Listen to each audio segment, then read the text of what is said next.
رمضان أهلا أهلا رمضان صومك سهلا رمضان أفضل شهرا رمضان يا رمضان يا ربي لأحباب ارزقهم الجنة عبدا وقف بالباب يدعوك فاقبلنا يا ربي لأحباب ارزقهم الجنة عبدا وقف بالباب يدعوك فاقبلنا. Assalamualaikum warahmatullahi wabarakatuh. Innal hamdalillahilladzi faddala khairal umma bi sahri Ramadan. Wassalatu wassalam ala man qad nala minallahi al-maqamal mahmud waridwan. Sayyidina wa azimina wa nuri qulubina sayyidi dawil irfan. Wa ala alihi al-adhhar alladhina qad fazu bil afwi wal ghufran. Wa ashabihi alladhina qad tamassaku bis sunnati wal Qur'an. Asyhadu an la ilaha illallah al-malikud dayyan wa asyhadu anna Muhammadan abduhu wa rasuluh muhlikul kufri wal buhtan. Amma ba'du usikum wa nafsi bi taqwallah faqad fazal muttaqun. Wa qala ta'ala ya ayyuhalladzina amanu taqullaha haqqa tuqatih wa la tamutunna illa wa antum muslimun.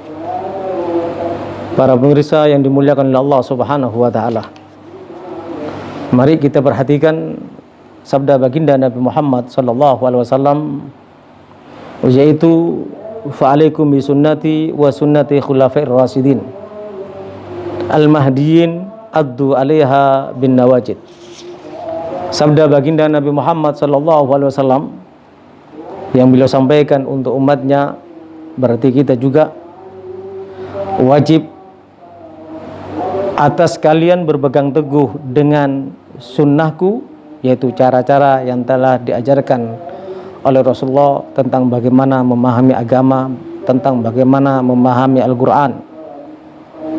Dan juga Rasulullah mengingatkan dan sunnah khulafur rasidin wa sunnati khulafir rasidin al-mahdiyyin. Sunnah khulafur rasidin yang diberi petunjuk oleh Allah Subhanahu wa taala, juga diwajibkan kita berpegang teguh dengan sunnah mereka. Berpegang teguh dengan sunnah-sunnah itu dengan sekuat mungkin. Addu alaihim min nawajid. Sampai diibaratkan oleh Rasulullah sallallahu alaihi wasallam, kamu harus memegang sunnah-sunnah tersebut, yaitu sunnah Nabi. Yang kedua, sunnah-sunnah para khulafaur rasyidin, fatwa daripada sahabat yang keempat, Abu Bakar, Umar, Utsman, Ali. Peganglah sunnah-sunnah mereka, termasuk khulafaur rasyidin, sunnah Nabi. Kamu pegang dengan begitu teguhnya, dengan begitu gigihnya, sebagaimana kamu menggigit sesuatu dengan gigi gerahmu agar tidak lepas dari dirimu. Begitulah ajaran baginda Nabi Muhammad sallallahu alaihi wasallam. Oleh sebab itu, kenapa kalau kita membahas tentang salat tarawih yang kita amalkan, maka salat tarawih yang kita amalkan adalah salat tarawih yang merupakan sunnah baginda Nabi Muhammad sallallahu alaihi wasallam dan sunnah khulafaur rasyidin, yaitu salat tarawih dengan witirnya sebanyak 23. Dikatakan waqala Malik sitta wa salasun wa huwa amalu ahli Madinah. Kalau orang ahli Madinah salat tarawihnya itu bukan 23 tapi 36. Waqalu, dan orang ahli Madinah mengatakan innahum aradu musawat ahli Makkah, karena mereka ingin bersaing dengan penduduk Mekah. Kenapa penduduk Mekah? Li'annahum yatufuna sab'an baina kulli tarwihatain. Setiap 4 rakaat penduduk Mekah itu tawaf 7 kali. Maka penduduk Madinah menjadikan makana kulli sab'i arba'a rakaat. 7 kali tawaf itu diganti dengan 4 rakaat, sehingga jumlah semuanya menjadi 36 rakaat. Itu amalan ahli Madinah. Adapun amalan ahli Mekah sudah kita ketahui bersama, sebagaimana yang difatwakan dalam madhab Syafi'i al-mu'tamad annaha lam tuhdad bi'adadin muayyan. Sesungguhnya sholat tarawih dan witirnya itu tidak dibatasi dengan batasan tertentu pada zaman Nabi SAW. Sehingga yang terjadi, awalu man jama'ah an-nas laha sab'atu Sayyidina Umar ibn al-Khattab. Pertama yang mengumpulkan sholat berjamaah dengan 23 rakaat itulah Sayyidina Umar ibn al-Khattab radhiyallahu an. Wa huwa lam yuhdits asluha. Wa innama ahdatha kaifiyatuha aw syaklaha. Salat 23 rakaat yang dicetuskan oleh Sayyidina Umar ibn al-Khattab itu bukanlah sesuatu yang diada-adakan oleh Sayyidina Umar ibn al-Khattab, cuman caranya dan bentuknya yang merupakan ida daripada Sayyidina Umar ibn al-Khattab. Tapi hukum asal daripada salatul lail atau salat tarawih dan witirnya tentunya bernisbat kepada baginda Nabi Muhammad SAW. Walaupun akhirnya dinisbatkan fanusibat ilaih, dinisbatkan oleh para ulama kepada Sayyidina Umar. Tapi pada dasarnya bersumber daripada baginda Nabi Muhammad SAW. Karena innahu kharaja lailatan min Ramadan, dikatakan suatu ketika keluar Sayyidina Umar dalam bulan Ramadan, fa idan nas mutafarrigun, melihat orang yang ada di Mekah ataupun di Madinah mereka bercerai-berai. Yusalli rajul li nafsihi, setiap orang salat sendiri-sendiri. Wa yusalli rajul, seseorang salat, wa yusalli bi salati ar-rahtu, ada juga yang kelompok-kelompok. Ada yang salat sendiri, ada yang orang dengan kelompoknya, padahal dalam satu masjid. Lalu berkatalah Sayyidina Umar, inni ara law jama'tu haula'i ala gari'in wahidin lakana amthal. Mungkin kalau saya kumpulkan mereka tidak berkelompok-kelompok dan tidak sendiri-sendiri dalam melaksanakan sholat tarawih, karena mereka pernah bermakmum kepada baginda Nabi Muhammad walaupun sebanyak 2 kali 2 malam. Kata Sayyidina Umar, kok dilihat kok tidak indah, dilihat kok kurang pas gitu. Maka kata Sayyidina Umar, mungkin lebih tepat kalau saya kumpulkan mereka dengan satu imam dengan jumlah 23 rakaat. Summa azama fajama'ahum ala Ubay bin Ka'ab. Kemudian apa yang diinginkan oleh Sayyidina Umar dilaksanakan dan diangkat sebagai imam tarawih pada waktu itu adalah Ubay bin Ka'ab.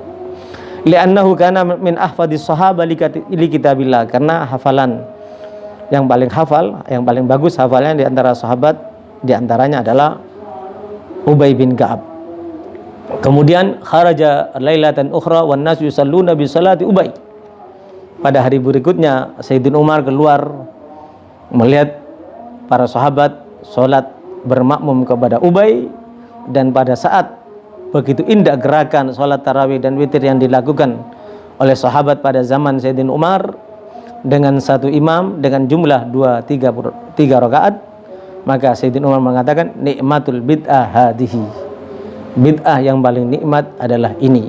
Bid'ah fi syakiliha la fi asliha, bid'ah dalam bentuknya, karena ditunjuk Ubay bin Ka'ab, padahal Ubay bin Ka'ab tidak pernah ditunjuk oleh Nabi. Itu yang dimaksud bid'ah, bukan pelaksanaan sholatnya. Oleh sebab itu ada beberapa kajian yang perlu kita pahami bersama. Yang pertama, sukutus sahabat amali Sayyidina Umar, diamnya para sahabat tentang amalan Sayyidina Umar menentukan jumlah sholat tarawih dan witirnya 23 dengan satu imam Ubay bin Ka'ab. Wastamarrat fima ba'da ijma'is sahaba ijma'an sukutian. Setelah sahabat Umar meninggal, Utsman, Ali radhiyallahu anhum, demikian juga para zaman tabi'in sampai pada masa kita sekarang.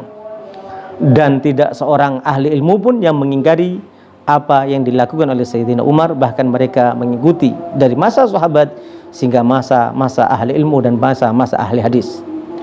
Wala yunkiru ala Sayyidina Umar radhiyallahu anhum, mereka tidak mengingkari apa yang dilakukan oleh Sayyidina Umar. Wali ulama kalamun wa hithu tawil wa bahthun tawilun. para ulama mempunyai pembahasan tersendiri yang panjang lebar haula sukuti sahabat, diamnya sahabat. Kalau dikatakan itu bid'ah yang sesat, tentu sahabat tidak akan diam. Tapi ternyata diamnya sahabat, hal sukutuhum li'annahu khalifah aw li'annahu du sulta aw kana sukutuhum limuwafaqatihim al-galbiyah. Diamnya para sahabat ada 3 pertanyaan yang harus kita jawab. 23 itu apa karena yang menentukan khalifah Umar bin Khattab, atau karena Sayyidina Umar mempunyai kekuasaan, atau yang ketiga, alternatif yang ketiga, diamnya sahabat dan para tabi'in ahli ilmu sampai pada zaman dia sekarang itu diam dan melakukan 23 rakaat apa karena mereka secara hati sesuai menurut hati mereka sebagaimana ajaran agama. Wa huwa alladhi awqafa nasibul mu'allafa qulubahum minaz zakah. Dan banyak ya juga fatwa Sayyidina Umar tentang itu. Tentunya diamnya sahabat adalah karena apa yang dilakukan oleh Sayyidina Umar adalah perbuatan yang tentunya sesuai dengan ajaran agama, tidak menyimpang dari ajaran baginda Nabi Muhammad sallallahu alaihi wasallam. Sebagaimana hadis pertama yang telah saya sampaikan, Rasulullah sallallahu alaihi wasallam memerintahkan kita untuk mengikuti sunnah Rasulullah, dan bukan hanya sunnah Rasulullah tapi juga mengikuti sunnah para al-khulafa ar-rasidin dan Rasulullah al-mahdiyin, khulafa ar-rasidin yang telah mendapatkan petunjuk dan hidayah dari Allah. Bahkan Rasulullah menyampaikan, gigitlah fatwa mereka, ikutilah fatwa mereka, gigitlah dengan gigi gerahammu. Sebab itu Abdurrahman bin Abdul Ghari dia berkata, saya tidak pernah keluar bersama Umar bin Khattab di bulan Ramadan ke masjid, tiba-tiba di satu masjid terbagi-bagi yang sudah dijelaskan tadi itu. Akhirnya dikumpulkan dengan satu imam, yaitu imamnya Ubay bin Ka'ab. Sebagaimana kita ketahui bersama, Sayyidina Umar mengatakan nikmatul bid'ah hadhihi, nikmat bid'ah yang paling bagus di malam Ramadan untuk sholat tarawih dan witir, yaitu dengan 23 rakaat dengan satu imam yang ditentukan pada waktu itu adalah Ubay bin Ka'ab. Dan Sayyidina Umar menyampaikan wallati yanamuna anha afdalu min allati yakumuna, yakni akhirul lail wa kana an-nasu yakumuna awwalah, yang artinya dan yang tidur karena dia tidak melakukannya jauh lebih utama daripada yang bangun, yakni di akhir malam. Dan semua umat Islam pada waktu itu bangun di awal malam. Pada masa Sayyidina Umar prakteknya adalah semua mengikuti fatwa Sayyidina Umar, yakni tarawih dan witirnya dengan satu imam dengan jumlah rakaat 23 rakaat, sebagaimana yang sudah kita ketahui bersama. Ini diamnya sahabat adalah termasuk ikrar, ketetapan yang diikuti oleh para sahabat baginda Nabi Muhammad tentang fatwa Sayyidina Umar ibn Khattab, sehingga fatwa Sayyidina Umar ibn Khattab bisa kita katakan adalah termasuk sunnah khulafa ar-rasidin yang diwajibkan oleh baginda Nabi Muhammad untuk kita mengikuti pendapat Sayyidina Umar ibn Khattab radhiyallahu anhu. Itu addu alaihim bin nawajid. Para pemirsa yang dimuliakan oleh Allah Subhanahu wa taala, ada pendapat yang cukup menakjubkan yang mungkin kita belum begitu memahami, bahwasanya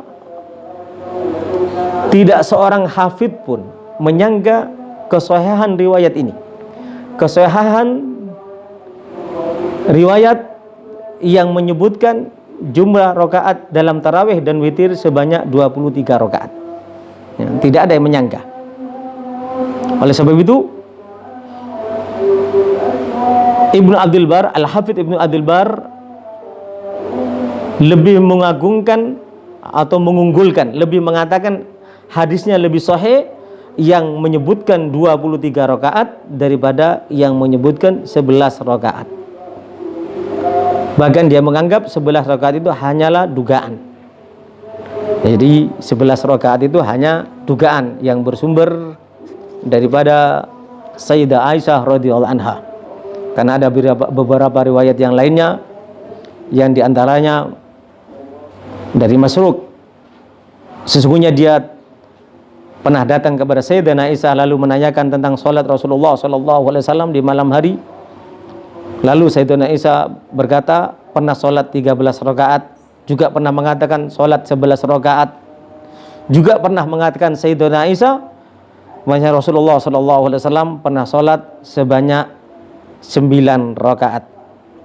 Penjelasan-penjelasan tersebut bisa kita lihat dalam hadis yang diriwayatkan oleh Ibnu Hibban, juz 4 halaman 135 ataupun halaman berikutnya termasuk 136 dan 137.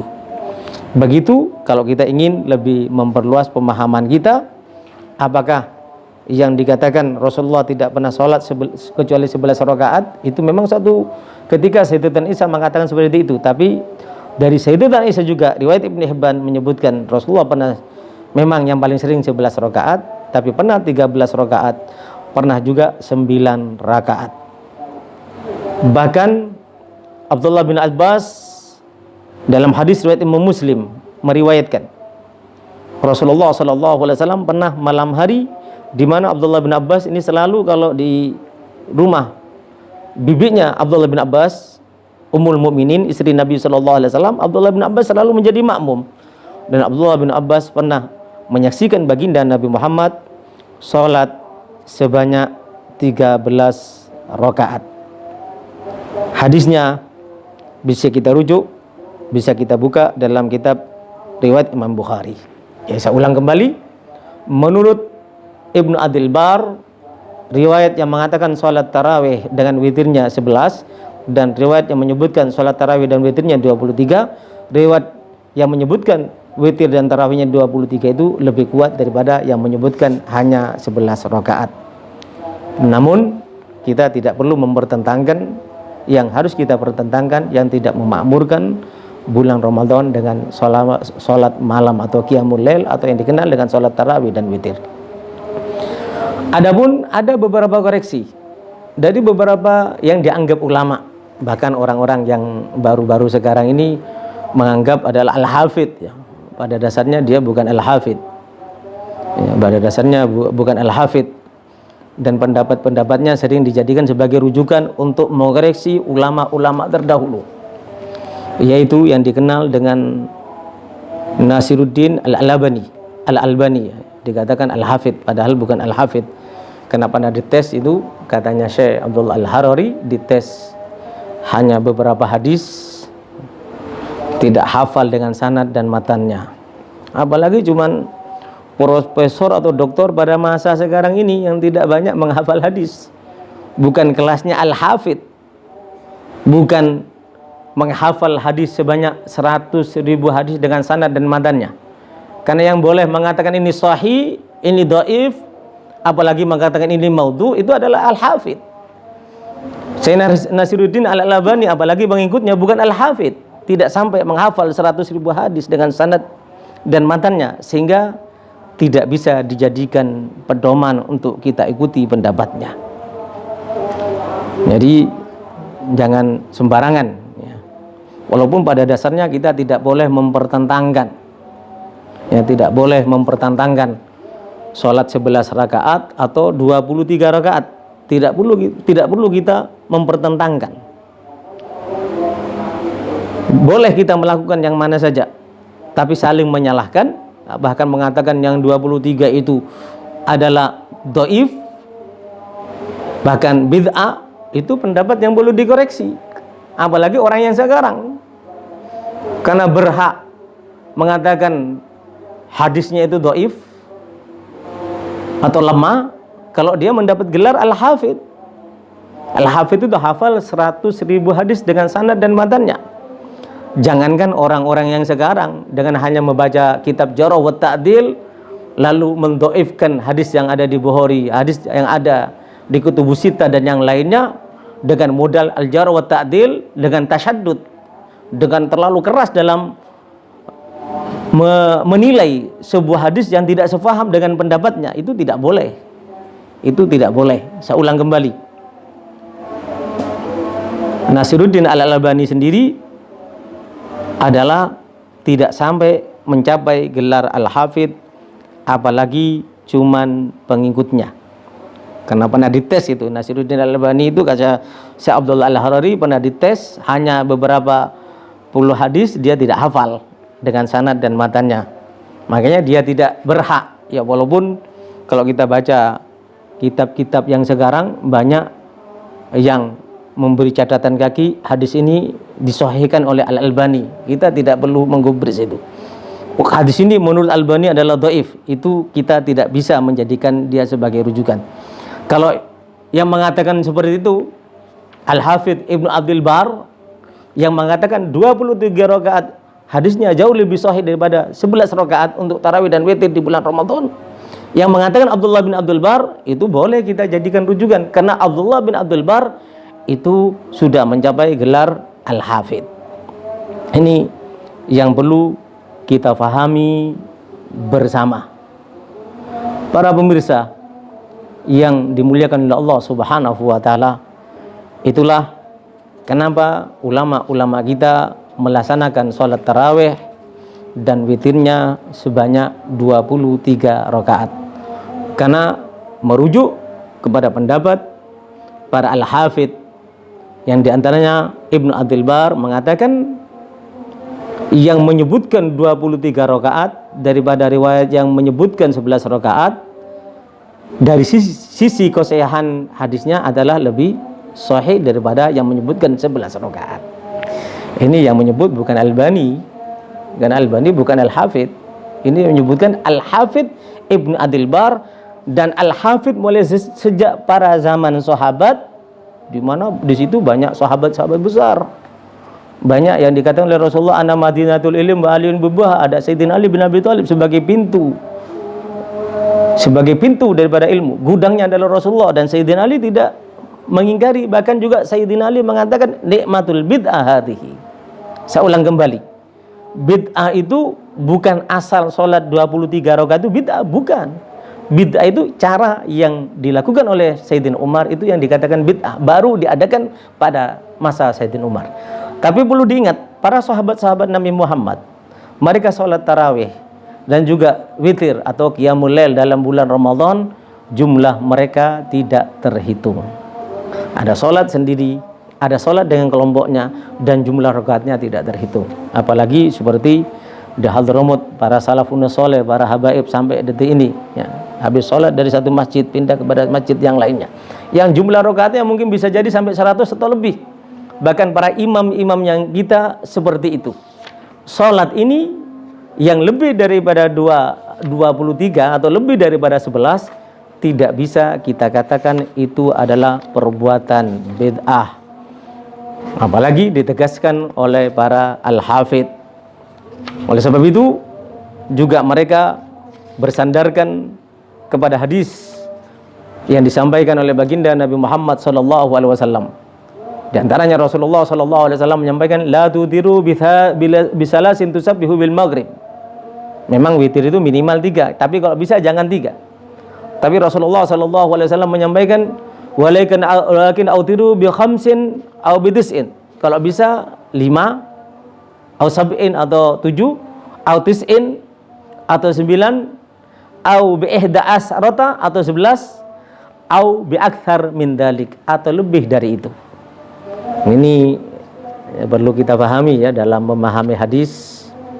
Para ulama ahli hadis menyampaikan dalam perkataan mereka, yaitu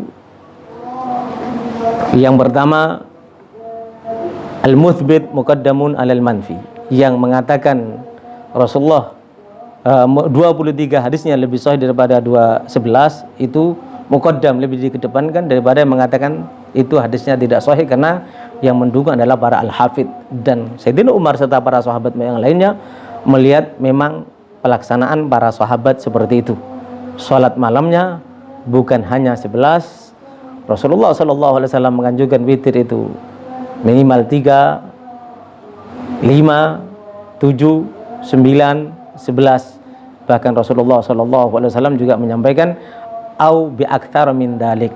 Mau lebih tidak apa-apa. Hadis riwayat Ibnu Hibban dan juga Ibnul Munzir, Al-Hakim, Al-Baihaqi dari jalan Araq dan dari Abu Hurairah. Itu yang perlu kita fahami bersama. Apalagi dalam sebuah hadis yang lainnya, baginda Nabi Muhammad SAW menyampaikan as-salatu khairu maudhu'in faman syaa taktsara wa man syaa istaqallah. Jadi saya menyampaikan ini dalam rangka bukan untuk mempertentangkan yang sholat 11 ataupun yang sholat 23. Tapi saya hanya sekedar menjawab. Sebagian orang mengatakan 23 itu ketaatan atau bid'ah, karena tidak ada dasar hadisnya. Ternyata kan ada dasar hadisnya. Au bi aktsar min dzalik, Rasulullah menyampaikan boleh lebih dari itu, dari 11. Termasuk pelaksanaan Sayyidina Umar 23.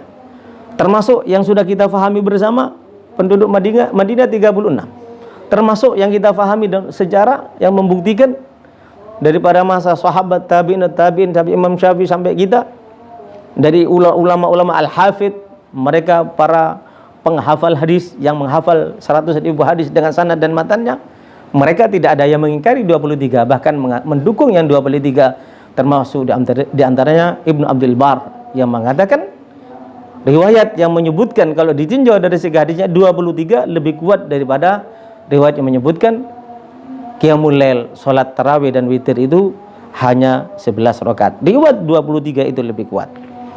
Dan itu juga merupakan anjuran daripada baginda Nabi Muhammad. Yang kedua yang perlu kita pahami, apabila Rasulullah SAW menganjurkan, ya, apabila Rasulullah SAW menganjurkan tapi tidak melakukan, maka anjurannya itu harus kita ikuti. Karena bukan semua anjuran Rasulullah SAW melakukan. Dan apabila anjuran Rasulullah SAW belum dilakukan oleh Rasulullah, tidak boleh dikatakan bid'ah. Sebagai contoh, puasa Muharram, 10 Muharram. Hadis yang sudah kita ketahui bersama, di mana hadis ini adalah hadis sahih dari Imam Bukhari dan Imam Muslim. Tatkala Rasulullah masuk kota Madinah, yang dimana Rasulullah telah terbiasa berpuasa tanggal 10 Muharram, masuk kota Madinah melihat orang-orang Yahudi berpuasa di tanggal 10 Muharram. Rasulullah bertanya, kenapa kalian berpuasa di 10 Muharram? Mereka menjawab, karena Allah Subhanahu wa taala menyelamatkan Nabi Musa dari Fir'aun dan pasukannya pada tanggal 10 Muharram. Maka Rasulullah SAW menyampaikan, aku lebih berhak daripada kalian. Dalam hadis riwayat Imam Ahmad dan Imam Muslim, Rasulullah menyampaikan, lain bagitu ila gabilin la asumanatasi. Sungguh andai kata aku masih hidup pada tahun yang akan datang, pasti aku akan berpuasa tanggal 9.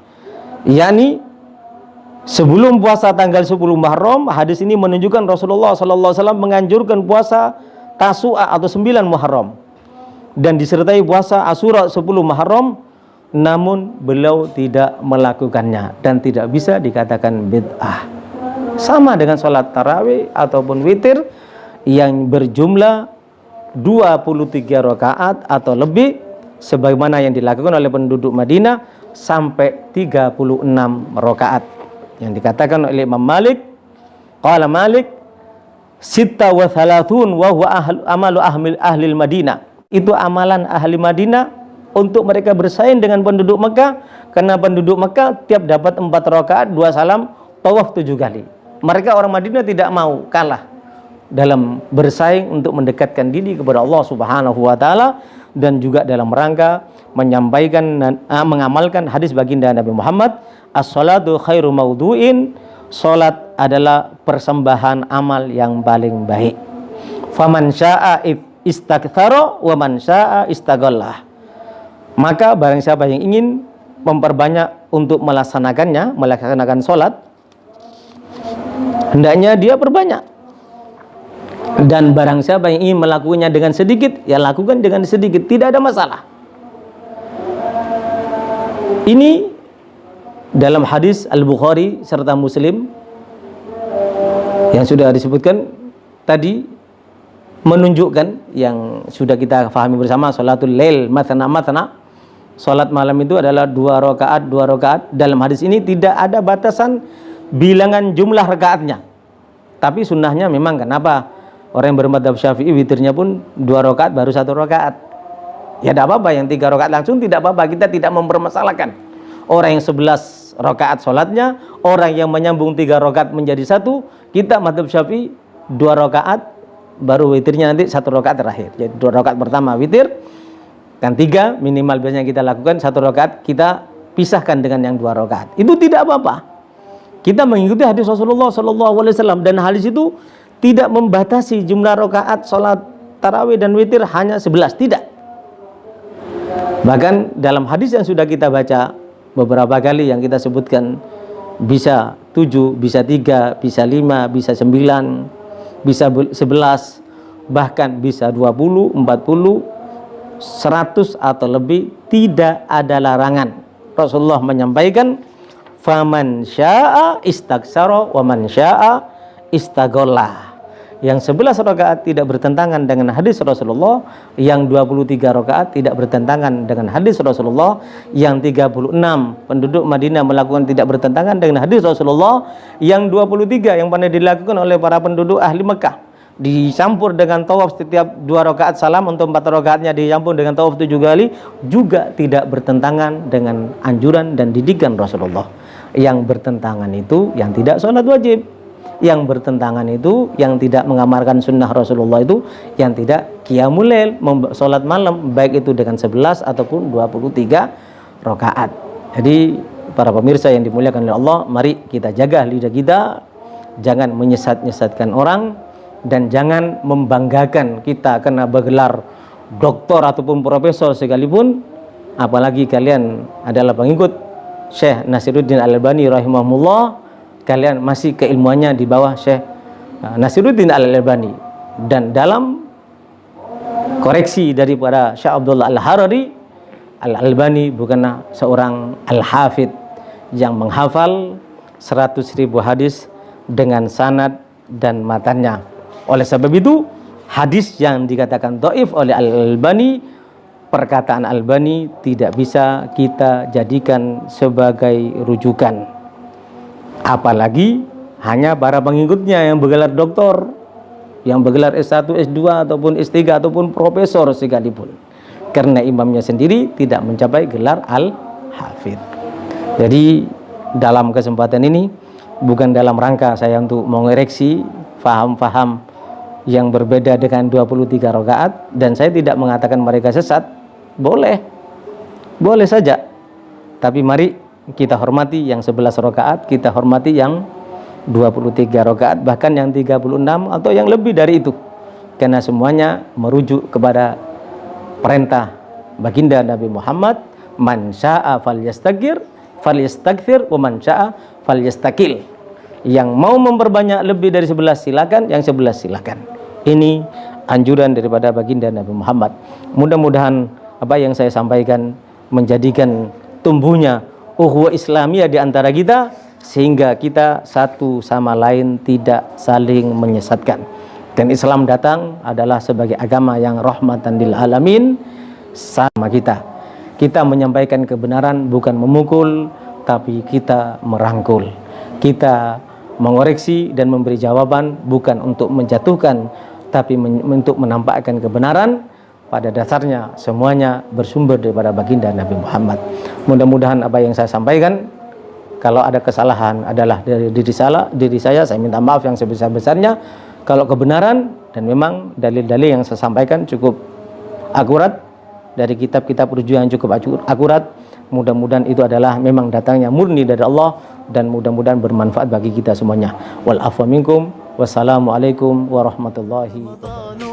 أهلا أهلا رمضان صومك سهلا رمضان أفضل شهرا رمضان يا رمضان يا ربي لأحباب ارزقهم الجنة عبدا وقف بالباب يدعوك فاقبلنا يا ربي لأحباب ارزقهم الجنة المصطفى بالباب يدعوك فاقبلنا.